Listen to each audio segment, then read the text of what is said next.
Hey everyone, and welcome back. Ready to flex those brain muscles? Today, we're diving deep, deep into the world of research methods in psychology. Ooh, yeah, it's like getting a backstage pass to see how psychologists really figure out how we think, feel, and act, all that good stuff. Exactly. We're using this awesome academic text as our guide, and it's all about the nuts and bolts of how research works in this field. By the end of this deep dive, you'll be like, research, I got this. You'll be spotting those clickbait psychology headlines from a mile away. For sure. So, first things first, let's break it down. What exactly is research? I mean, we hear that word all the time, but what's the real deal when it comes to science? Well, the word itself kind of gives it away, right? Research, like searching again, but like way more intense. It's all about looking for knowledge systematically and carefully. We're talking uncovering facts, figuring out principles, the whole shebang. Like a detective on a case, right? Examining every little detail. Exactly. And just like a good detective wouldn't just go with their gut, good research goes way beyond opinions and guesses. It's all about that hard evidence. So, no wild theories without proof. Got it. Right on. Our source even calls it empirical, meaning research has to be rooted in real-world data, real observations. Okay, so no making stuff up. But with all the research out there, how do we know what's good and what's not so good? Is all research created equal? Ah, you hit the nail on the head there. What? Not all research is the same. Our trusty source actually lays out some key things that make research stand out, make it truly good research. One of the big ones is being systematic, having a structure, a process. It's like baking, you don't just toss ingredients in a bowl and hope for the best. There's a recipe to follow. Makes sense. Totally. And just like you need good ingredients, research needs validity and verifiability. The findings got to be accurate and they got to be checkable. Imagine someone saying, hey, I built a time machine. I'd be like, prove it. Show me the DeLorean. Exactly. You'd want some serious proof. Okay, so we've got systematic, valid, and verifiable. What else makes research top-notch? Hit me with it. It's got to be logical. The conclusions have to actually make sense based on the evidence, like everything fits together like a puzzle. Okay, so no jumping to conclusions without all the pieces. Nope. And here's another biggie. Good research should be building towards theories and principles. Yeah. It's not just about answering one tiny question.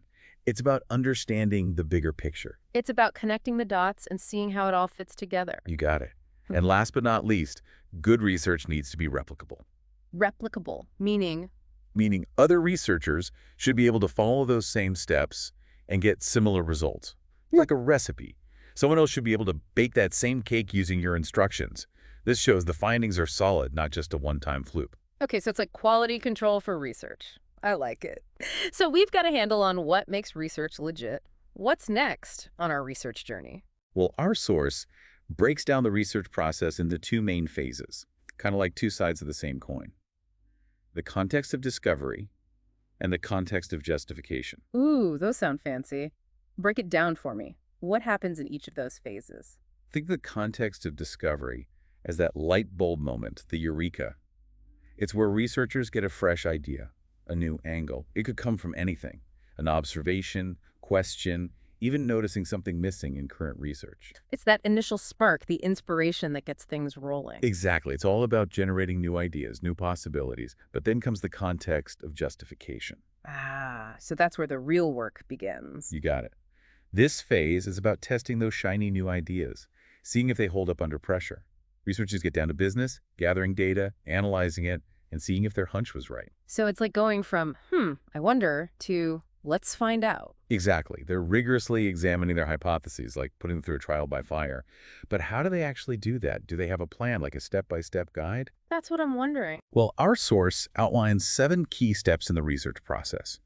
And believe it or not, it all starts with a single question. A question, like any question will do. It can't just be any question. It has to be a question that tackles a real gap in knowledge, a mystery that needs solving.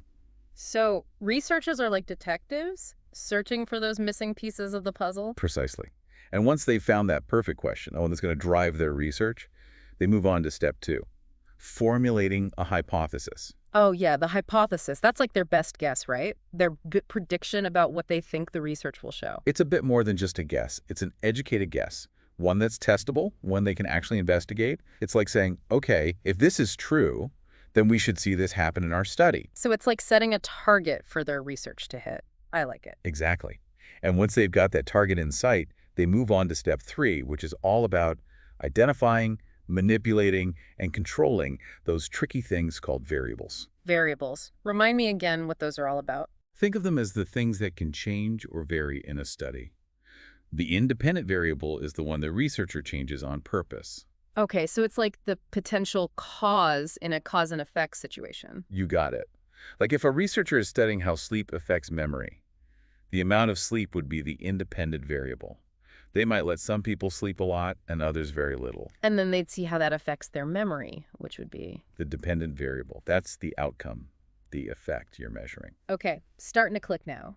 But what about other things that could mess with the results, stuff they aren't even studying directly? Those are called extraneous variables, and they can definitely be a pain. Like uninvited guests at a research party. Exactly. They could be things like age, personality, even the time of day. Researchers got to be aware of these party crashers and try to control them so they don't throw off the results. Like setting some ground rules for the party so things don't get too wild. Exactly. And that leads us to step 4. Formulating a research design. This is where the researchers really map out the whole study, the game plan. They choose their methods, decide how they'll collect data, the whole 9 yards. Sounds like a lot of planning goes into it. It's like creating a blueprint for the research, making sure everything is solid and reliable. So they don't just wing it. Definitely not. Once that blueprint is finalized, it's time for step 5, data collection. This is where they put their plan into action, gathering all the information they need. Time to roll up their sleeves and get their hands dirty. Exactly. And there are tons of different ways to collect data in psychology. They might use questionnaires, interviews, observations, even brain imaging. Wow, so many options. But what happens after they've gathered all that data? It's not over yet, right? Nope, not even close. Hmm. Next up is step 6, data analysis and interpretation.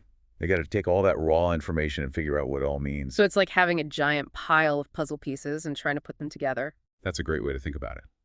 They use statistical tools to find patterns in the data, spot trends, and draw conclusions. They're looking for statistically significant findings, results that are unlikely to have happened just by chance. So they're not just eyeballing it and saying, looks good to me. They're using some serious math to back up their claims. Precisely. And finally, we reach the grand finale.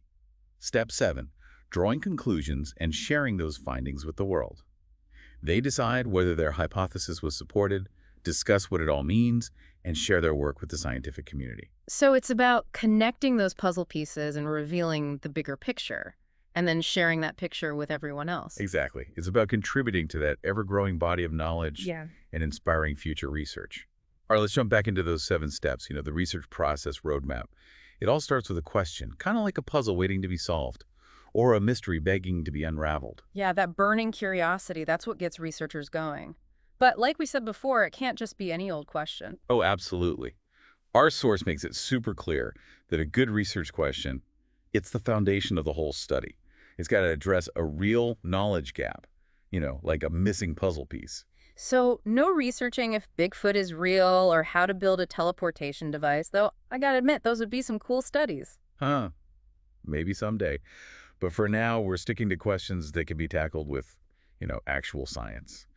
So once those researchers have that perfect research question, the one that's going to drive their whole study, what's next? It's hypothesis time, right? That educated guess, the prediction about what they think the research will show.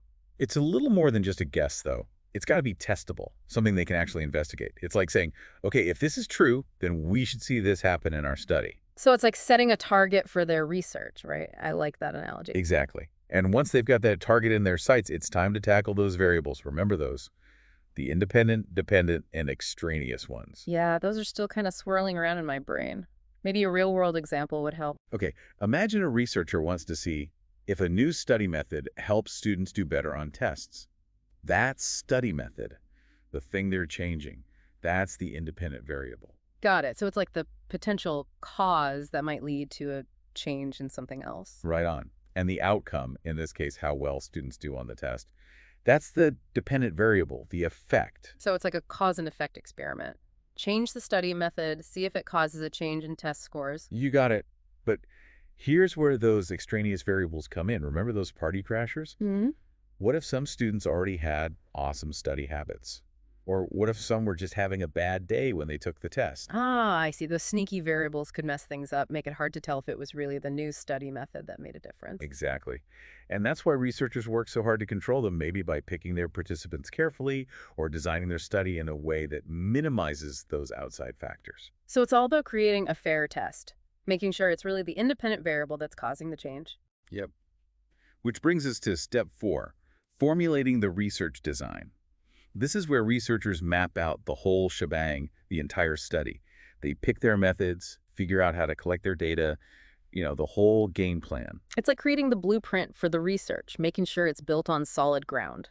Precisely. And there are tons of different research designs out there, depending on the research question and what kind of data they need. Some studies involve experiments, where they really control those variables to see their impact. Others use surveys to learn about people's attitudes and beliefs. And some even use observations, watching and recording behavior out in the real world. It's like having a toolbox full of research tools, picking the right one for the job. I like that. And choosing the right tool is key. Researchers have to think carefully about which method will give them the most reliable and meaningful results. Makes sense. Now, what about actually gathering that data? That's step 5, right? Data collection. Yep, time to roll up those sleeves and get to work. Researchers put their plans into action, gathering all that info they need to answer their research question. So what are some of the ways psychologists collect data? Oh, the possibilities are pretty much endless.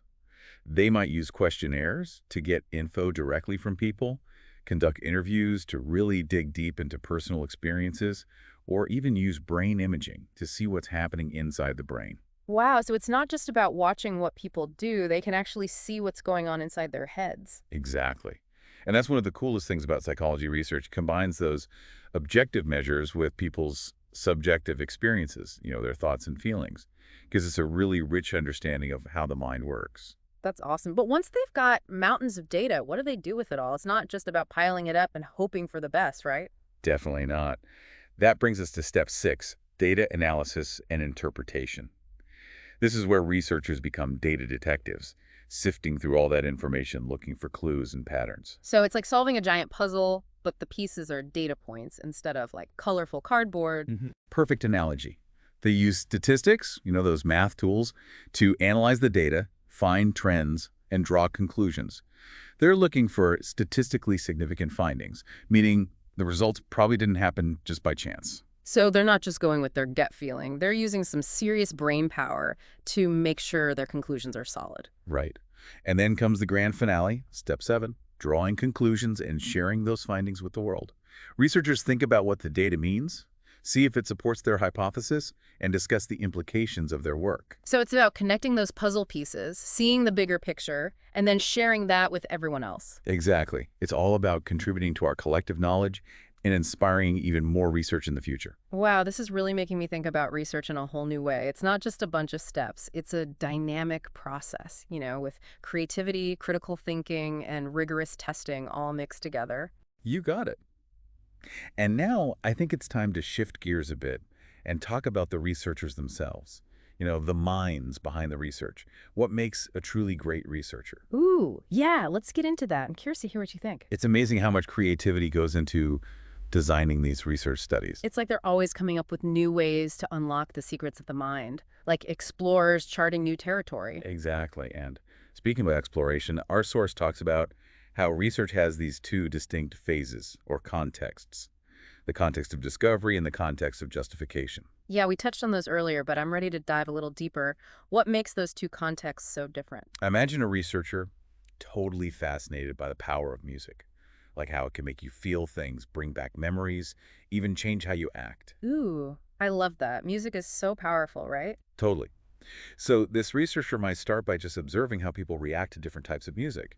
Noticing how upbeat tunes get people energized, while slower, more mellow stuff makes them feel calm. Like those nature shows where they watch animals in their natural habitat, just observing and taking notes. Exactly. And through those observations, our music-loving researcher starts to get this hunch, a hypothesis, that maybe listening to classical music could actually boost brain power. Okay, so that initial spark, that light bulb moment, that's the context of discovery. You got it.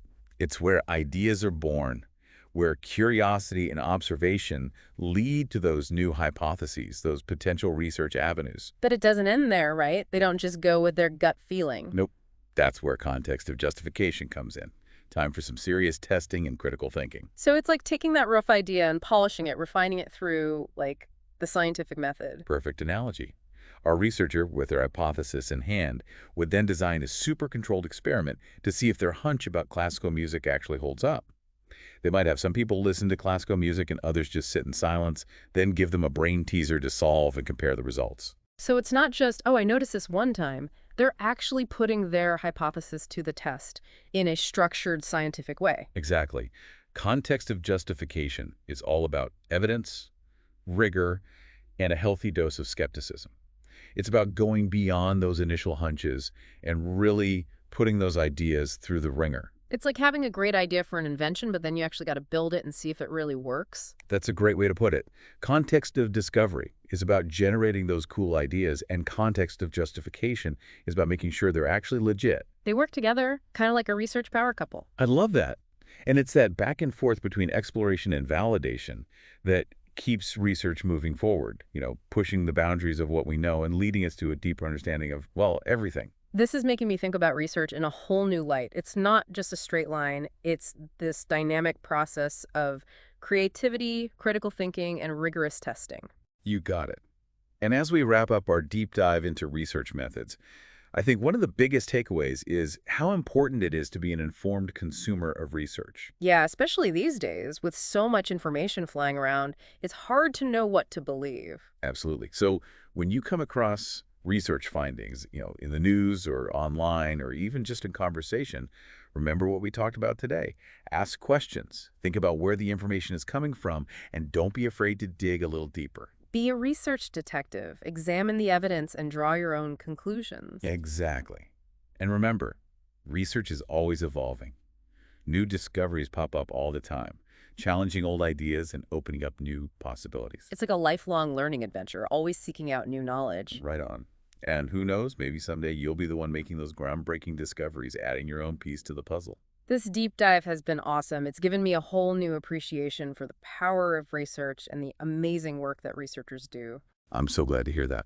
Remember, curiosity is the key to unlocking new knowledge. So keep those questions coming, keep exploring, and never stop learning. Couldn't have said it better myself. Thanks for joining us on this deep dive into research methods. Until next time, stay curious out there.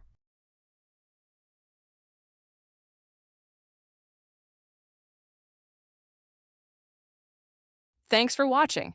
If you found this video helpful, don't forget to give it a thumbs up and share it with your friends. Your support helps us keep creating valuable content like this. And if you haven't already, hit that subscribe button and ring the notification bell so you never miss an update. Join our community for more insights into psychology and personal development. Let's grow and learn together. See you in the next video.